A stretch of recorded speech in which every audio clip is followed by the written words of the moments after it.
அனைவருக்கும் வணக்கம். இந்த வீடியோல நம்ம வந்து TNPSC combined technical service examination diploma ITI லெவலுக்கான ஜாப் வேக்கன்சி வந்து அனௌன்ஸ் பண்ணியிருக்காங்க. அதை பற்றின டீட்டெயில்ஸ் நம்ம இந்த வீடியோவில் நம்ம வந்து பார்க்கலாம். இந்த நோட்டிஃபிகேஷன் வந்து எப்போ விட்டிருக்காங்க அப்படின்னு பார்த்தோம்னா ஜூன் 13ஆம் தேதி வந்து தான் விட்டிருக்காங்க. இதுக்கு அப்ளை பண்ணுற லாஸ்ட் டேட் வந்து பார்த்தீங்கன்னா ஜூலை 12ஆம் தேதி வந்து டைம் கொடுத்துருக்காங்க. அந்த டைமுக்குள்ளே நம்ம வந்து அப்ளை பண்ணணும். ஜூலை 12ஆம் தேதி வரைக்கும் வந்து டைம் இருக்குது. அப்ளை பண்ணுறவங்க இந்த டேட்டுக்குள்ளே வந்து அப்ளை பண்ணிவிடுங்க.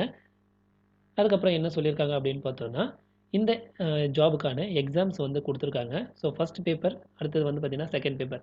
ஃபஸ்ட் பேப்பர் வந்து பார்த்திங்கன்னா ஆகஸ்ட் 31ஆம் தேதி வந்து எக்ஸாம் வந்து வைக்க போகிறதா வந்து சொல்லியிருக்காங்க. அடுத்ததாக வந்து பார்த்திங்கன்னா பேப்பர் 2 வந்து பார்த்திங்கன்னா செப்டம்பர் 7ஆம் தேதியும், அதுக்கப்புறம் பார்த்தீங்கன்னா செப்டம்பர் 11ஆம் தேதியிலேருந்து 15ஆம் தேதி வரைக்கும் வந்து இந்த எக்ஸாம் டேட் வந்து கொடுத்துருக்காங்க. அடுத்ததாக என்ன சொல்லியிருக்காங்க அப்படின்றத பார்க்கலாம். அடுத்ததாக வந்து பார்த்தீங்கன்னா ஒன் டைம் ரிஜிஸ்ட்ரேஷன், அதாவது நீங்கள் வந்து இந்த ஜாப்க்கு அப்ளை பண்ண போகிறீங்க அப்படின்னா நீங்கள் வந்து ஏற்கனவே ஒன் டைம் ரிஜிஸ்ட்ரேஷன் பண்ணியிருந்தால் மட்டும்தான் இந்த ஜாப்க்கு வந்து நீங்கள் வந்து அப்ளை பண்ண முடியும். நீங்கள் வந்து ஒன் டைம் ரிஜிஸ்ட்ரேஷன் பண்ணலை அப்படின்னா ஃபஸ்ட்டு வந்து ஒன் டைம் ரிஜிஸ்ட்ரேஷன் நீங்கள் வந்து பண்ணிவிட்டு அதுக்கப்புறம் தான் நீங்கள் வந்துட்டு இந்த ஜாப்க்கு வந்து அப்ளை பண்ண முடியும். அடுத்தது என்ன சொல்லியிருக்காங்க அப்படின்னு பார்த்தீங்கன்னா கரெக்ஷன் விண்டோ, அதாவது நீங்கள் வந்து அப்ளிகேஷன் போடும்போது நீங்கள் வந்து அப்ளை பண்ணும்போது ஏதாவது நீங்கள் வந்து மிஸ்டேக்ஸ் ஏதாவது பண்ணியிருந்தீங்கன்னா அதுக்கு வந்து திருத்திக்கிறதுக்காக வந்து அவங்க வந்து டைம் கொடுப்பாங்க. அது என்ன டேட் அப்படின்னு பார்த்தோம்னா ஜூலை 16ஆம் தேதியிலேருந்து ஜூலை 18ஆம் தேதி வந்து வரைக்கும் வந்து டைம் கொடுக்குறாங்க. அந்த டேட்டுக்குள்ளே நீங்கள் ஏதாவது கரெக்ஷன்ஸ் இருந்ததுன்னா நீங்கள் வந்து உங்களுடைய அப்ளிகேஷனில் நீங்கள் வந்து கரெக்ஷன் பண்ணிக்கணும். அடுத்ததாக என்ன சொல்லியிருக்காங்க அப்படின்னு பார்த்தோன்னா போஸ்ட், என்னென்ன போஸ்டிங் வந்து அனௌன்ஸ் பண்ணியிருக்காங்க, அதே மாதிரி பார்த்தீங்கன்னா எவ்வளோ வேகன்சி இருக்குது, அதுக்கப்புறம் பார்த்தீங்கன்னா எவ்வளோ சேலரி அப்படின்றத கொடுத்துருக்காங்க. ஸோ சேலரி வந்து வெளிப்படையாக வந்து கொடுக்கல, லெவல் 20 அந்த மாதிரி தான் கொடுத்துருக்காங்க. ஸோ என்னென்ன போஸ்டிங் வந்து அனௌன்ஸ் பண்ணியிருக்காங்க அப்படின்றத பார்க்கலாம். Chemist, minus surveyor, assistant manager, junior engineer, இந்த மாதிரி பார்த்தீங்கன்னா டோட்டலாக வந்து பார்த்தீங்கன்னா 58 போஸ்டிங் வந்து அனௌன்ஸ் பண்ணியிருக்காங்க. இதுக்கு டோட்டல் வேகன்சி அப்படின்னு பார்த்தோம்னா 1910 வேகன்சி இருக்குது.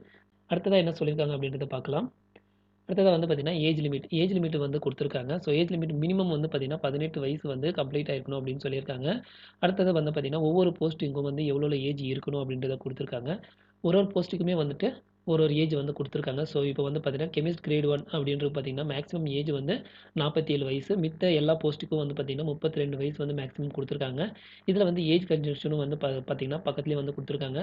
So PWD, X serviceman, disputed widow இவங்களுக்கெல்லாம் எவ்வளோ மேக்ஸிமம் ஏஜ் அப்படின்றதையும் வந்து ஜென்ரல் கேட்டகரிக்கு வந்து கொடுத்துருக்காங்க. பாருங்கள், 42 வயசு வந்துட்டு பிடபிள்யூ கேட்டகரிக்கு வந்து கொடுத்துருக்காங்க. இந்த போஸ்டிங்ஸ்க்கு எல்லாமே எல்லா போஸ்ட்டுக்குமே வந்துட்டு பார்த்தீங்கன்னா ஏஜ் கன்ஸ்ட்ரக்ஷன் வந்து ஜென்ரல் கேட்டகரிக்கு வந்து கொடுத்துருக்காங்க. ஸோ அதை நம்ம வந்து ஒரு வாட்டி பார்த்துக்கணும். அடுத்ததாக வந்து பார்த்தீங்கன்னா பிசி, எம்பிசி, எஸ்சி, எஸ்சிஏ, அதுக்கப்புறம் பார்த்தீங்கன்னா எஸ்டி, இந்த கேட்டகரிக்கு எல்லாமே பார்த்தீங்கன்னா எவ்வளோ ஏஜ் இருக்கணும் அப்படின்றதையும் கொடுத்துருக்காங்க. ஸோ இவங்களுக்கு வந்து பார்த்தீங்கன்னா நோ மேக்ஸிமம் ஏஜ் லிமிட், எந்த ஏஜ் இருந்தாலும் வந்து அப்ளை பண்ணலாம். இந்த போஸ்ட்டுக்கு எல்லாமே இவங்க இந்த கேட்டகரியில் இருக்கிறவங்க அப்ளை பண்ணலாம் அப்படின்னு சொல்லி கொடுத்துருக்காங்க. அதே மாதிரி பார்த்தீங்கன்னா PW category, X serviceman, disputed widow இவங்களுக்கெல்லாம் ஏஜ் கன்ஸ்ட்ரக்ஷன் வந்துட்டு நோ மேக்ஸிமம் ஏஜ் லிமிட் அப்படின்றதையும் அவங்க வந்து கொடுத்துருக்காங்க. அடுத்ததாக வந்து பார்த்தீங்கன்னா இந்த போஸ்ட்லேயே வந்து பார்த்தீங்கன்னா எம்பிசி, பிசி, எஸ்சி அந்த மாதிரி கேட்டகரியில் இருக்கிறவங்க இந்த போஸ்ட்டுக்கு மாத்திரம் ஏஜ் லிமிட் வந்து கொடுத்துருக்காங்க. அதாவது ஜூனியர் ட்ரேட்ஸ்மேன் வெல்டர் இந்த மாதிரி போஸ்ட்டுக்கு எல்லாமே வந்து பார்த்தீங்கன்னா 35 வயசு வந்து மேக்ஸிமம் கொடுத்துருக்காங்க. இதில் வந்து பிடபிள்யூ கேட்டகரிக்கு வந்து 45 வயசும், இந்த மாதிரி எஸ்சி, எஸ்டியாக இருந்தீங்கன்னா அவங்களுக்கு வந்து 40 வயசும், பிடபிள்யூ கேட்டகரியில் வந்து 50 வயசு, அந்த மாதிரி வந்து எக்ஸ் சர்வீஸ்மேனுக்கு வந்து 53 வயசு, அதுக்கப்புறம் பார்த்தீங்கன்னா டிஸ்பியூட்டட் விடோ இவங்களுக்கு வந்து பார்த்தீங்கன்னா 35 வயசும், எஸ்சி, எஸ்டியாக இருந்தீங்கன்னா அதில் 40 வயசும், இந்த மாதிரி வந்து ஏஜ் லிமிட் வந்து இதுக்கு மாத்திரம் கொடுத்துருக்காங்க. இந்த போஸ்ட்டுக்கு மாத்திரம் அது ஒரு வாட்டி நம்ம வந்து பார்த்துக்கணும். அடுத்ததாக வந்து பார்த்தீங்கன்னா கல்வி தகுதி, இந்த ஜாபுக்கு வந்துட்டு என்னென்ன கல்வி தகுதி வந்து கேட்டிருக்காங்க அப்படின்னு பார்த்தோம்னா 10th, அதுக்கப்புறம் பார்த்தீங்கன்னா ஐடிஐ, டிப்ளமோ, டிகிரி இப்படி வந்து கம்ப்ளீட் பண்ணவங்க இந்த ஜாப்ஸ்க்கு வந்து அப்ளை பண்ணலாம் அப்படின்றத வந்து சொல்லியிருக்காங்க. பாருங்கள், ஒவ்வொரு போஸ்ட்டுக்குமே வந்துட்டு பார்த்தீங்கன்னா என்னென்ன குவாலிஃபிகேஷன் இருக்கணும், எந்த கல்வி படிச்சிருக்கணும் அப்படின்றத வந்து டேபிள் போட்டு வந்து கொடுத்துருக்காங்க. அடுத்ததாக வந்து பார்த்தீங்கன்னா மெடிக்கல் அண்ட் ஃபிசிக்கல் ஸ்டாண்டர்ட் வந்து கேட்டிருக்காங்க. ஸோ இதில் வந்து பார்த்தீங்கன்னா இந்த ஜாபுக்கு அப்ளை பண்ணுறவங்க வந்து ஸ்டாண்டர்ட் 3 பிரகாரமும் பெட்டராக இருக்கணும் அப்படின்னு சொல்லியிருக்காங்க. அதே மாதிரி பார்த்தீங்கன்னா கண்ணு தெரியாமல் இருக்கக்கூடாது, அதே மாதிரி பார்த்தீங்கன்னா மாலை கண் நோய் இருக்கக்கூடாது. அப்படி இருந்தீங்கன்னா அவங்களுக்கு வந்து டிஸ்குவாலிஃபிகேஷன் பண்ணிடுவோம் அப்படின்றதையும் அவங்க வந்து சொல்லியிருக்காங்க. அடுத்ததாக வந்து பார்த்தீங்கன்னா ஃபிசிக்கல் ஸ்டாண்டர்டில் வந்துட்டு ஹைட்டும் வெயிட்டும் எவ்வளோ இருக்கணும் அப்படின்றதையும் கொடுத்துருக்காங்க. ஸோ இதில் வந்து பார்த்தீங்கன்னா 152 சென்டிமீட்டர் ஹைட்டும், அதே மாதிரி பார்த்தீங்கன்னா 45 கேஜி வெயிட்டும் இருக்கணும் அப்படின்றதையும் அவங்க வந்து மென்ஷன் பண்ணியிருக்காங்க. அடுத்ததாக என்ன சொல்லியிருக்காங்க அப்படின்னு பார்த்தோம்னா எக்ஸாமினேஷன் பற்றி சொல்லியிருக்காங்க. சிங்கிள் ஸ்டேஜ் எக்ஸாமினேஷன் இருக்கும், அதாவது ரிட்டன் எக்ஸாம் இருக்கும், நீங்கள் வந்து அட்டன் பண்ணி எக்ஸாம் எழுதுகிற மாதிரி இருக்கும் அப்படின்றதையும் சொல்லியிருக்காங்க. அடுத்ததாக வந்து பார்த்தீங்கன்னா எக்ஸாமினேஷன் ஃபீஸ் வந்து கொடுத்துருக்காங்க. ஸோ எக்ஸாமினேஷன் ஃபீஸ் வந்து பார்த்தீங்கன்னா இதுக்கான 100 ருபீஸ் நீங்கள் வந்து பே பண்ணணும்.